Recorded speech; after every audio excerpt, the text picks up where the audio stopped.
Կրճատված ժամկետով զինվորական ծառայության հնարավորություն կունենան նաև 18 տարին լրացած Հայաստանի քաղաքացիները։ Օրենսդրական նոր նախագիծը ժամկետային զինծառայողներին ընտրության հնարավորություն է տալիս։ Ծառայել 6 ամիս եւ պետբյուջե վճարել 15 միլիոն դրամ, ինչպես նաև ծառայել 1 ամիս եւ վճարել 20 միլիոն դրամ։ Իշխանական падգամավորն ասում է, փորձում են խրախուսել արական սեռի ներկայացուցիչներին ստանալ Հայաստանի քաղաքացիություն մինչև պարտադիր զինծառայության տարիքի լրանալը։ Դիտարկելով վերջին 20 տարիների զորակոչվածների թիվը, ծառայության ժամկետի երկար տևողության, նաև մի շարք այլ գործոններով պայմանավորված, ըստ падգամավորի մեծաթիվ քաղաքացիներ խուսափում են պարտադիր զինծառայությունից։ Հրավիրվածների 30-ից 40%-ն է զորակոչվում ծառայության։ Ոստիկանության Արմավիրի բաժնի աշխատակիցները սեփական տանը կպչուն ժապավենով փակել են քաղաքացու բերանն ու ծեծել, ապա տեղափոխել ոստիկանություն, այնտեղ է ծեծել այնքան, որ սկսել է փսխել։ Ծանր վիճակում խնդրել է շտապօգնություն կանչել, այնինչ ասել են գնատուն տնից կկանչեն։ Նախորդ օրը քնած մնալու ու ժամանակին քննչական բաժանմունք չներկայանալու հետևանքն է մանրամասնել է տուժողը։ Նրա խոսքով արթնանալուն պես զանգահարել է ոստիկանություն, ներկայացրել իրավիճակը։ Ոստիկանությունից էլ ասել են, որ կարող է ավելի ուշ ներկայանալ։ Գնացել է, բայց չեն ընդունել։ Դեպքի առթիվ քրեական վարույթ են նախաձեռնել խոշտանգման հատկանիշներով, մինչդեռ տուժողի փաստաբանը տեսանյութից ելնելով պնդում է, որ այնտեղ ոչ միայն խոշտանգման տարրեր կան, այլև արժանապատվությունը նվաստեցնող։ Իսկ ներքին գործերի նախարարությունն ավելի վաղ հայտարարել էր, թե անձը դրսևորել է ոչ պատշաճ վարք, չենթարկվելով ոստիկանության ծառայողների օրինական պահանջներին։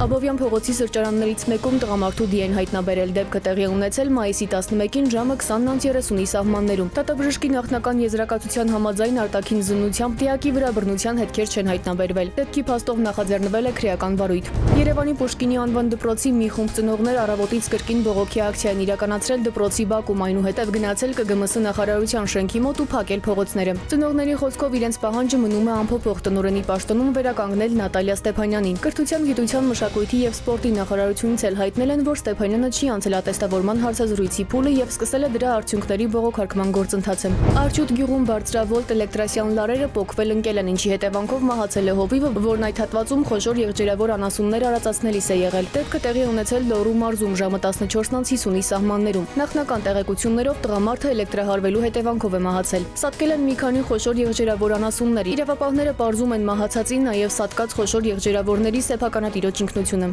Սիլվի Մուրադյան, ժամը լրատվական։